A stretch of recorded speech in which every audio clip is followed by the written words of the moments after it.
Well, to Brussels next, where EU interior ministers are holding crisis talks on migration this Friday. It comes against a backdrop of tensions between France and Italy over how to handle the crisis.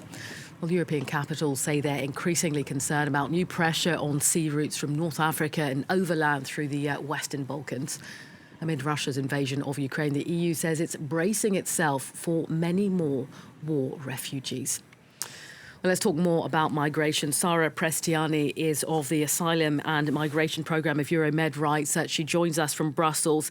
Sara, thanks for speaking to France 24 this afternoon.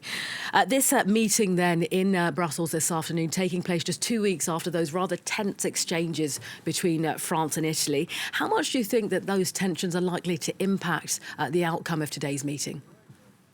Yes, good morning. The discussion today in the Dry Council is mainly based from one side on the EuroMed letter, that is the Italian position, let's say, shared with Cyprus, Malta and Greece, and also the action plan on Central Med by the European Commission.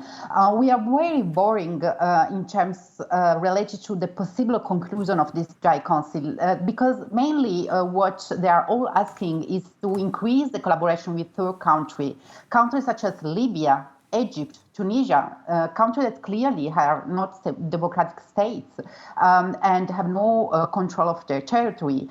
We clearly see what does it mean collaborate with Libya. That means hundreds and thousands of pushback in detention center, increasing the power of militia. Secondly, the position based on these two documents of member states is to increase the role of Frontex on the coordination of search and rescue operation. We have to remind that Frontex is a border control entity, not a search and rescue one. And again, there is a climate of criminalization of solidarity of NGO. There again, we have to remind that NGOs, SAR NGO are there because states are not performing their duty of search and rescue. I mean, let's talk about states not performing their duty. Sorry to cut you there, Sara. Let's talk about states that are not performing their duty. I mean, these tensions between France and Italy come because Italy has refused to take in the 5,000 migrants that it was supposed to, refuse, of course, to allow the Ocean Viking to dock there. It has to be said, though, there is a framework in place over countries taking in ships. Despite that framework, governments are not respecting it. That's problematic.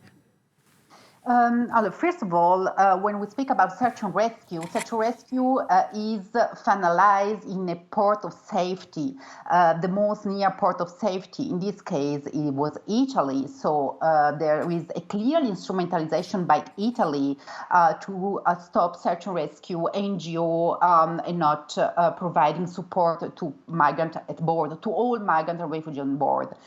Secondly, we have to remind that in the same day where Italy was stopping the NGO search and rescue, there was 9,000 migrants landing to Italy. So why this double standard of reception? That's clearly show how there is a kind of instrumentalization, a political instrumentalization by Italian government.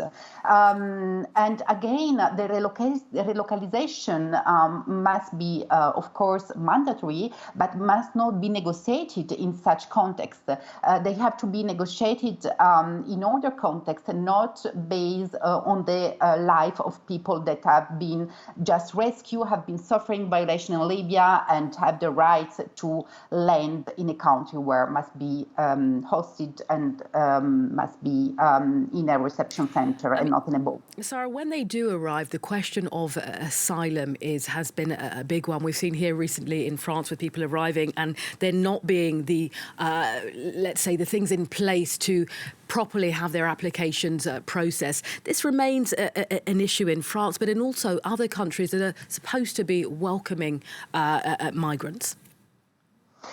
First of all migrants have the right to have a proper asylum procedure. Secondly, the real problem here is also the Dublin regulation. When the Commission presents 2 years back the EU Pact on Migration, they announced there will be a big change in Dublin regulation. That's not the case. So there is still the responsibility of first entry country when it comes to asylum application. That's the first problem. And second problem is that that member states try to avoid the responsibility based on the fact to have signed the Geneva Convention. So first of all, to host and process asylum procedure in a proper way, and secondly, to not proceed to pushback. That is often the case both in Italy and in many other Mediterranean countries such as Cyprus, Greece and Spain.